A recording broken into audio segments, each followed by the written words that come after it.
मेरे सामने एक साहब बैठे हैं, खुद अपनी बीमारी से लड़ रहे हैं, लेकिन इन्होंने चीचा वतनी में एक मदरसा लेकर अपनी मदद आपके तहत उसको बड़ा बेहतरीन बनाया। मैंने कहा ये वो चीज है जो सही पॉडकास्ट माइक पे ये चेहरे होने। मेरा बेटा इधर ही था उस वक्त। मैंने उसको सुबह तो जज्बा कैसे आया? देखा जी, उसको देख के जज्बा आया भी यार ये हमारे बच्चे हैं, गांव के बच्चे हैं, छोटे छोटे बच्चे हैं। मेरा अपना तो कोई नहीं, लेकिन मेरे अजीजों कारों के बच्चे हैं। मैं इनके लिए अच्छा काम करना चाहता हूँ।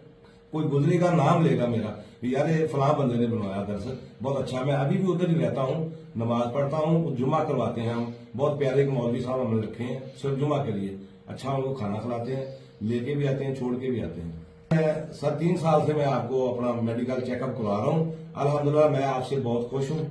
मुझे ये बताएं, नींद कैसी आती है जब इतना बच्चों का करते प्यारी हैं? आती है जी। 9 से पहले मैं सो जाता हूँ। सुबह मैं 5 बजे उठता हूँ। चीचा वतनी ये साहब हैं, बीमारी से लड़ रहे हैं, बच्चों के लिए मदरसा बनाया, नींद सुकून की आती है।